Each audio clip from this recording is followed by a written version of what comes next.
Hello दोस्तों, कैसे हो आप लोग। आपका नए वीडियो में फिर से स्वागत है। आज इतनी खुशी हो रही दोस्तों, मुझे इतनी खुशी हो रही है। मेरे पेपर जो है एमबीए के 5th सेमेस्टर के, वो कल ख़त्म हो गए और एक बड़ा जो टेंशन था मेरा पिछले कुछ वीक से, वो भी टेम्परली जा चुका है। पिछले 3 दिन से मुझे हेयर वॉश करना था, वो भी मैं कर नहीं पा रहा था, जान पे आ रहा था। और आपको पता है, बड़े बाल जब होते हैं तो उसको वॉश करना, कंडीशनर करना, फिर ड्राई करना बहुत माथापच्ची होती है। तो आज मैं थोड़ा रिलैक्स हुआ हूँ और आज सुबह मैंने मेरे बाल जो है वो भी धोए हैं और अभी मैं थोड़ा उसको नेचुरली ड्राई करने के लिए टॉवल यहाँ पे लगा के रखा है। और साथ ही में हम बैठ गए हैं ऑफिस का काम करने के लिए। एक्चुअली लंच ब्रेक हुआ था, लंच ब्रेक अभी जस्ट खत्म हुआ है। कल मैं दोस्तों जिम से आ रहा था ना, कल मैंने बहुत ही अनएक्सपेक्टेड चीज़ देखी जो कि आज तक मैंने 8 साल में बिल्कुल भी देखी नहीं है। अगर शायद आप मेरे रील्स फॉलो करते होंगे तो मैंने आपको बोला था कि मैं एक साइकिल के रूल्स का एक रील्स बनाया था कि जापान में बहुत रूल्स होते हैं साइकिल चलाने के भी। उसमें एक रूल ये था, अगर आपने वो रील देखा होगा,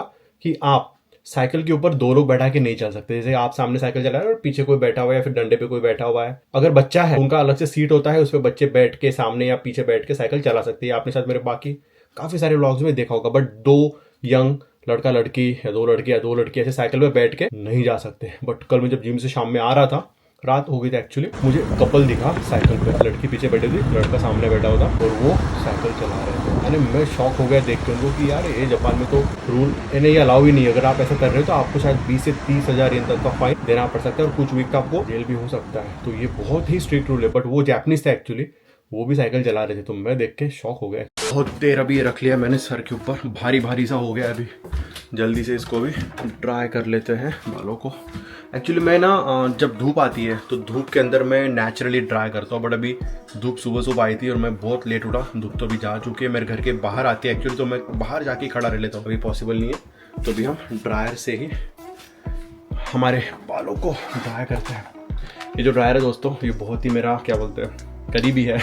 जब मैं जापान में आया था ना, तब मैंने लिया था। कितने साल हो गए इसको? 8 साल हो गए। पैनासोनिक का है, 8 साल तक खराब ही नहीं हुआ। तो मैं सोचा कि नया लेना है मुझे, क्योंकि तब मेरे बाल बहुत छोटे थे।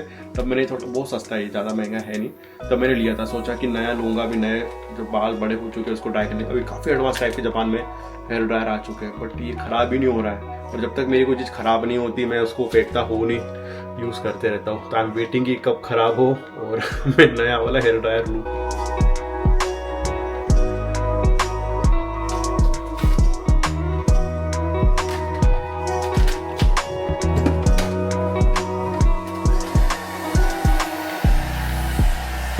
और अगर हाँ दोस्तों, अगर आप ड्रायर से आपका हेयर ड्रायर कर रहे हो तो आई विल रिकमेंड कि आप वो जो हीट होता है ना, वो बाल को ख़राब कर देता है। उसके पहले आप कोई स्प्रे वगैरह यूज़ कर सकते हो, जैसे कि मैं ये वाला यूज़ करता हूँ। विटामिन सी का मिस्ट है ये बालों को स्प्रे कर दो और उसके बाद में आप ड्रायर यूज़ कर सकते हो, तो आपके बाल काफ़ी हद तक डैमेज नहीं होंगे।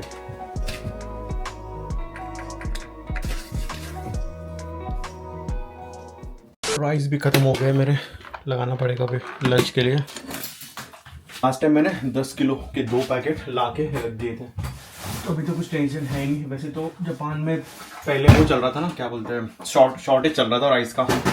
बट मैंने 2 पैकेट वो टाइम पे ला के रखे थे, अभी तक चल ही रहे हैं। तो मैंने ये बॉक्स के अंदर भर के रखा है उसको। और मैं एक टाइम में क्या करता हूँ ना, 3 टाइम के बना के रख देता हूँ। मैंने 2 दिन के एक्चुअली। तो इस टाइप के जो कप मिलते हैं कुकर के साथ में, ये मैं डाल देता हूँ उसके अंदर 3, जो कि मुझे ऑलमोस्ट 2 दिन तक चल जाते हैं। क्योंकि जापान के जो राइस कुकर है ना, वो थोड़े एडवांस टाइप के। इसमें अगर आप एक बार राइस लगा के रख दो, आपके 2 दिन तक राइस एकदम परफेक्ट शेप में रहेंगे और टेस्ट भी वैसे रहेगा और ख़राब भी नहीं होते हैं।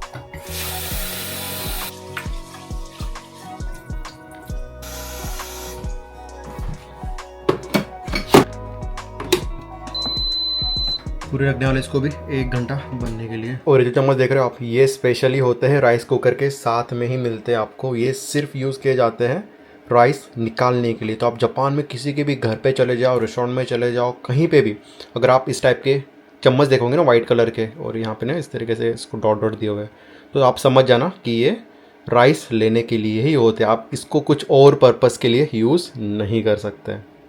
चलो लगे हाथ, हमारी कॉफ़ी भी बना लेते हैं। देखो यूज़ किए वाली जो मैंने कल बनाई थी कॉफ़ी, ये यूज़ किए वाली देखो कैसी हो जाती है, इसके अंदर पूरी फिट हो जाती है, चिपक जाती है, क्योंकि वो एस्प्रेसो एकदम प्रेशर से आता है ना पानी इसके अंदर, तो ये जो कॉफ़ी पूरी इसके अंदर कप के अंदर ही हो जाती है। तो मैं इसको भी क्लीन करना पड़ेगा। क्वेश्चन आया था दोस्तों, उसमें पूछा है कि मैं जो कॉफ़ी बनाता हूँ ना, तो मैं उसमें भर के डालता हूँ, 2 चम्मच डालता हूँ उसके अंदर, इसके अंदर। तो उन्होंने पूछा है कि इतने सारा कॉफ़ी क्यों डालते हो, इसमें 5-6 कप कॉफ़ी बन जाएंगी। तो नहीं, जो मैं डालता हूँ मैं 2 स्पून डालता हूँ।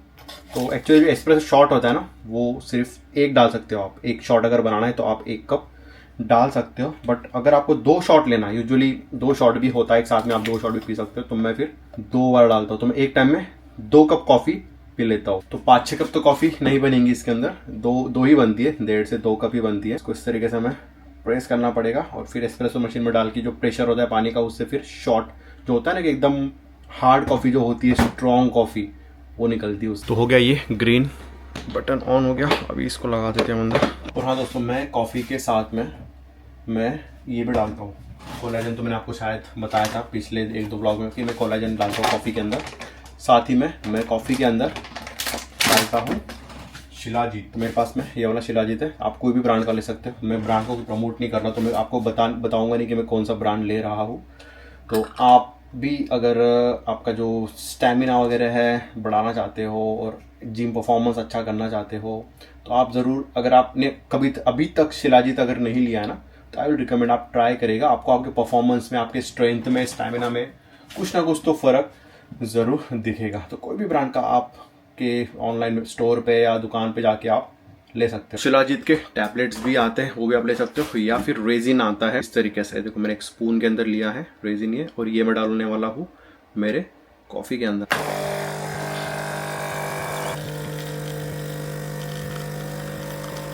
तो शिलाजीत तो पूरा कॉफ़ी के अंदर भी मेल्ट हो चुका है और इसका जो भी टेस्ट है वो भी और थोड़ा स्ट्रॉन्ग हो गया है। जापान की जो करेंसी है येन, वो रिसेंटली काफ़ी डाउन जा रही है और आईएनआर थोड़ा as compare to yen strong होते जा रहा है। तो आप अभी जापान में आओगे ना, देखो कि यहाँ पे इंडियंस लोग ना आपको बहुत ज़्यादा दिख जाएंगे एज कम्पेयर टू 2 साल पहले। आप देखोगे यहाँ पे, तो मुझे तो यहाँ पे इंडियंस बिल्कुल भी दिखते नहीं थे। बट अभी रिसेंटली पिछले कुछ मंथ से यहाँ पे ट्रैवलिंग के लिए, यानी 1 वीक के लिए, 2 वीक के लिए, मैक्सिमम 1 मंथ के लिए यहाँ पे इंडिया से काफ़ी लोग ट्रैवलर घूमने के लिए आ रहे हैं। व्लॉगर्स है वो भी काफ़ी हद तक यहाँ पे आ रहे हैं, क्योंकि जापान में वीडियो काफ़ी जल्दी वायरल हो जाते हैं। तो वो फिर ट्रैवल पर्पस से यहाँ पर छोटे व्लॉगर्स, बड़े व्लॉगर्स भी यहाँ पर आते हैं वीडियोस बनाने के लिए। अगर आपको याद होगा, मैंने 1 या 2 व्लॉग पहले आपको बताया था कि यूएसए के जो इन्फ्लुएंसर थे वो यहाँ पर आके कैसे कैसे हरकतें कर रहे थे। किसी ने तो एक आदमी ने मंदिर तोड़ दिया था, एक तो ट्रेन के अंदर डांस करने लगा था, रोड के ऊपर स्ट्रीट डांस करने लगा था। जापानीज लोगों को सिर्फ उस बंदे के लिए यहाँ पर नोटिस बोर्ड पे लगवाना पड़ा था कि यहाँ पे डांस करना अलाउ नहीं है। तो मुझे ना मेरे एक इंस्टाग्राम के फॉलोअर ने एक वीडियो भेजा, एक रील भेजा है। सबसे पहले तो आप वो देख लो। पोस्ट देखते आ रहे थे कि जापान के अंदर 7G आ चुका है,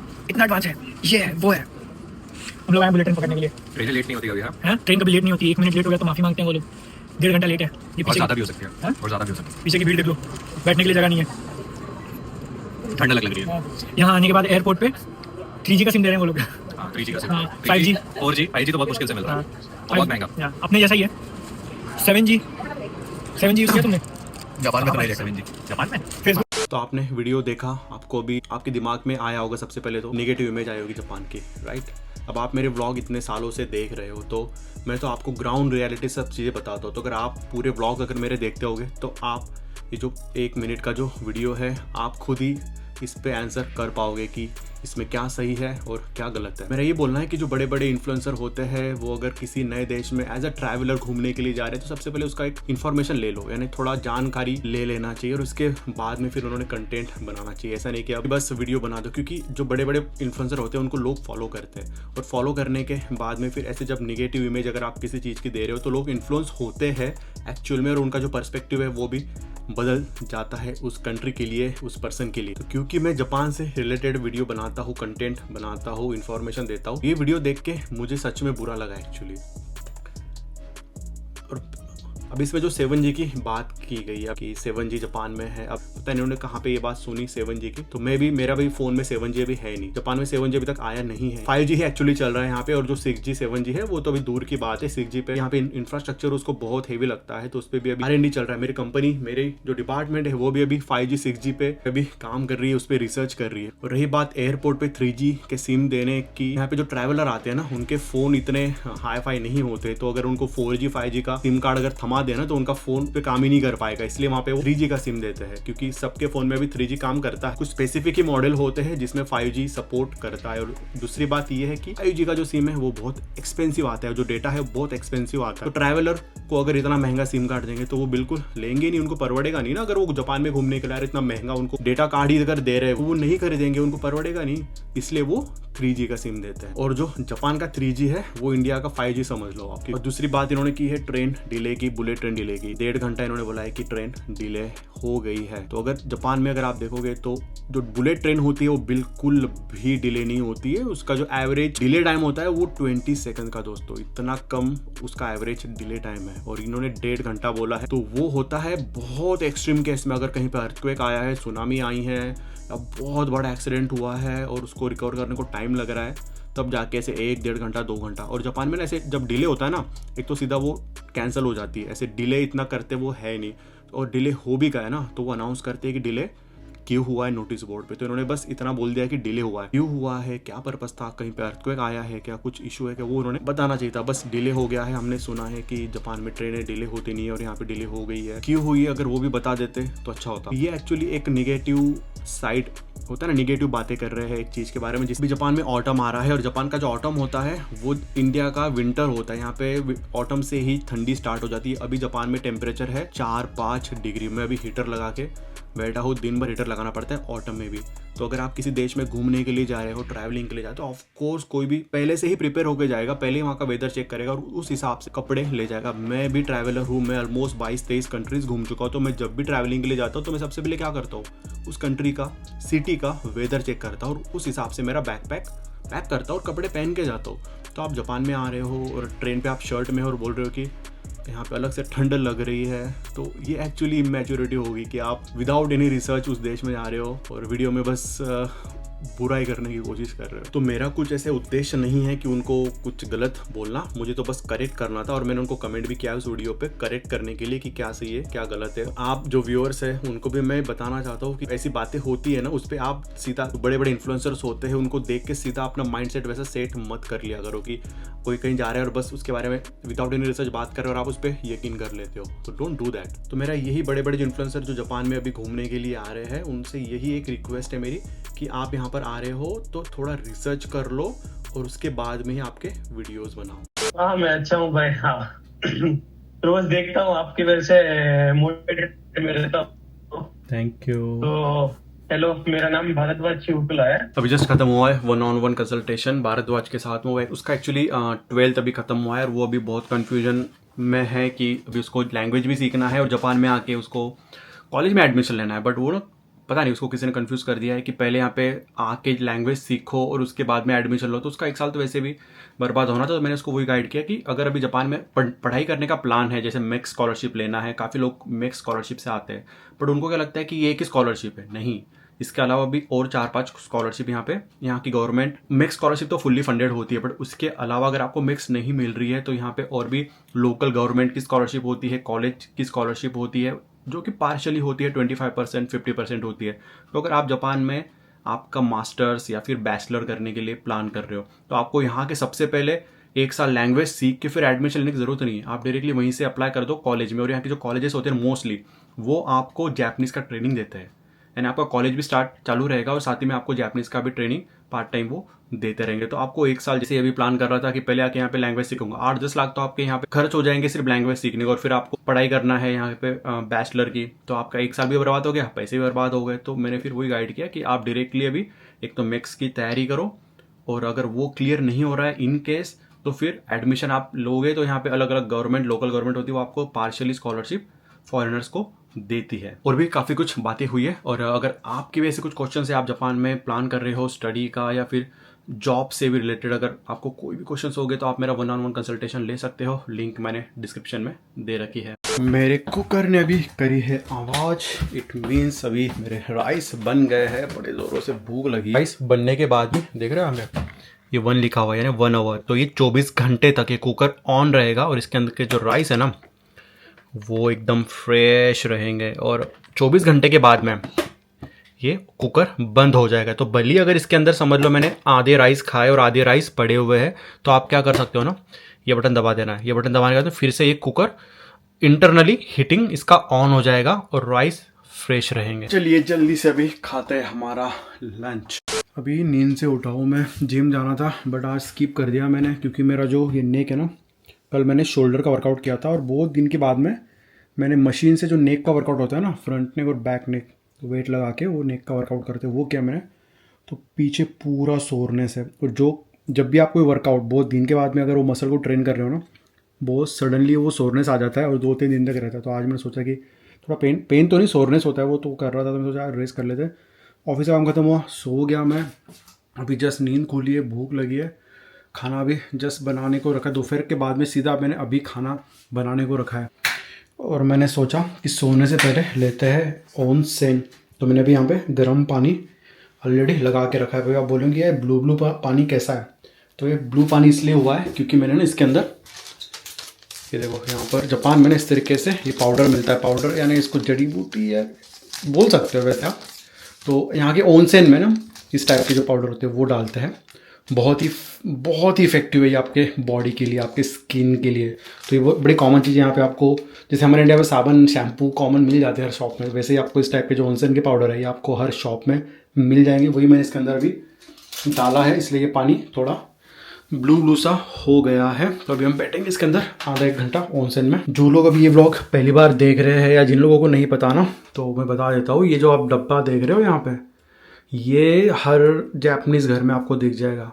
ये ऑटोमेटिक है सब कुछ इसके अंदर। ये ऑनसेन है ना, ये सब ऑटोमेटिक है। मैंने आपको पहले ही बताया था, अभी बता देता हूँ शॉर्ट में। तो यहाँ पर ना आप क्या कर सकते हो, इसका टेम्परेचर भी कम ज़्यादा कर सकते हो। जैसे कि अभी इसका पानी का टेम्परेचर है 45, तो ये बटन से आप इसको कम ज़्यादा कर सकते हो। यहाँ भी सब बटन दिए हुए हैं अलग अलग इसके लिए ऑपरेट करने के लिए इसको। और यहाँ पे ना एक बटन ये भी है, ये वाला। तो अगर आप ऑनसेन ले रहे हो, यहाँ पे बाथरूम में गिर गए, कुछ चक्कर बिक्कर आ गए ना, ये बटन अगर दबाया, आ रहा है आपको आवाज़ पीछे, तो बाहर अगर कोई बैठा हुआ है तो उसको पता सायरन से चला जाएगा कि यार कुछ तो हुआ है अंदर, वो जल्दी से बाथरूम में आ जाएगा। तो इस टाइप के जो बटन होते हैं ना, जापान में आपको हर घर में मिल जाएंगे। तो अगर कोई बूढ़ा इंसान इस ऑनसेन में नहा रहा है, क्योंकि जापान में तो बूढ़े लोग ज़्यादा होते हैं और वो ऑनसेन लेते ही, घर पे भी लेते हैं। तो अगर वो ऑनसेन ले रहे हैं घर में और कुछ पैर वगैरह स्लिप हो गया, उनका चक्कर वक्कर आ गई, तो वो बटन दबा दो, तो उनके जो घर वाले लोग हैं वो सीधा अंदर बाथरूम में आ जाएंगे। तो इतना छोटी छोटी चीज़ों पे जापान में काम होता है, देख रहे हो आप। आज तो मैंने दिन भर कुछ बस ऑफिस का काम छोड़ के बाकी तो कुछ क्या नहीं, बाहर भी मैं गया हुई नहीं, दिन भर घर में ही था मैं। तो आज कुछ ज़्यादा एक्टिविटी की नहीं। और हाँ, मुझे आपको और एक न्यूज़ देना है। आज हमारे ऑफिस में मीटिंग हुआ था दोपहर में। तो जापान में ना हर कंपनी के अंदर ईयर एंड पार्टी होती है, जिसको कि जापानीज में बोलते हैं नेनमात्सु खाई, एंड ईयर पार्टी। तो वो हर जापानीज कंपनी में उसको मनाते हैं। तो जो इस बार की पार्टी है, वैसे तो मैंने बहुत बार अटेंड किया है, बट इस बार की जो पार्टी वो बहुत यूनिक है। वो होने वाली है बोट के अंदर, प्राइवेट बोट करके रखी है हमारे कंपनी ने, हमारे डिपार्टमेंट ने। और वो बोट के अंदर पार्टी होने वाली है। और वो जो बोट है ना, टोक्यो टावर, उसके आसपास जो बे एरिया है वहाँ पर वो घूमेंगी और उसके अंदर हमारी शाम को पार्टी रहेगी। बट वो है अगले मंथ। बट वो ये कि जापान में पहले से बुकिंग वगैरह करना पड़ता है, तो वो पहले से कितने लोग आ रहे हैं पूछ लेते। तो आज मुझे भी पूछा था, हमारे टीम मेंबर्स को पूछा था कौन कौन ज्वाइन करने वाला है। पूरा डिपार्टमेंट एक्चुअली, बहुत सारे लोग होने वाले दूसरे डिपार्टमेंट के। तो कौन कौन लोग आने वाले आज वो कंफर्म किया। तो मैं तो जाने वाला हूँ, क्योंकि मुझे आपको दिखाना है कि जापान में जो ईयर एंड पार्टी होती है वो कैसी होती है। और इस बार मेरा भी फर्स्ट टाइम है बोट के अंदर। तो चलिए दोस्तों, आज का व्लॉग यहीं पे खत्म करते हैं। मिलता हूँ आपको अगले व्लॉग में। Till then bye bye, take care.